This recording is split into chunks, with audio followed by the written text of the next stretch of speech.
there are a lot of LED lights online for sale on sites like Amazon and eBay and so on, and they have claims of what the output power is, the output wattage, how bright it is, and you need to be a little bit skeptical about these claims because I don't know if anyone's actually done any testing of it. Now, here's a cool way that you can use your camera to actually check for yourself.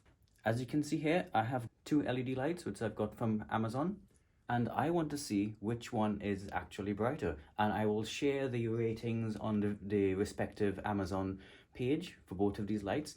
But let's go ahead and check which one's brighter. So first thing you need to do is turn on your camera, put it on video. This is in manual mode with auto ISO. So in this case, we're using the ISO on the camera as a kind of a speedometer or as a brightness meter. So as you can see here, I've got the shutter speed at 160, the f value at 3.5, and it's worked out an ISO of 200. Now, if I go ahead and adjust the shutter speed, you can see how it changes the ISO to compensate. And that's how we're going to use this as a speedometer. So I'm going to set this down to a shutter speed of 320, just so we get a nice, in the middle of the range ISO here.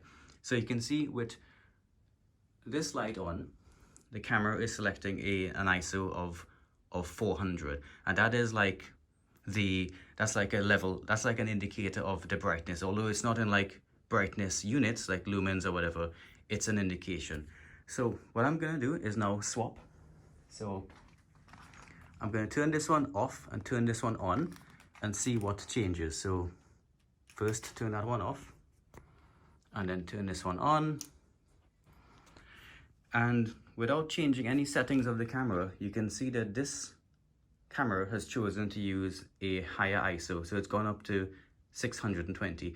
And when a scene becomes darker with the same shutter speed and f value, the ISO has to go up to compensate to get the same exposure, and that's what the camera is doing. The camera is giving me the correct exposure.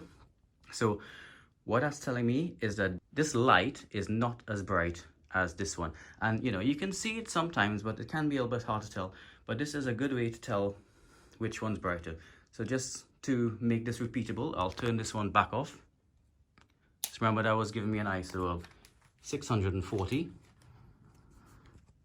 And now we're getting an ISO of 320. So I don't know how many times brighter that is, but you can easily tell that this is putting out much more light than this one. So that's just a quick example of how you can use your camera as a light meter. This applies to actually doing photography as well, not just comparing lights. But yeah, if you ever wanted to compare two lights to see which one's brighter, this is how to do it. All right, that's all for now. Thanks for watching. See you again soon. Let's try both lights.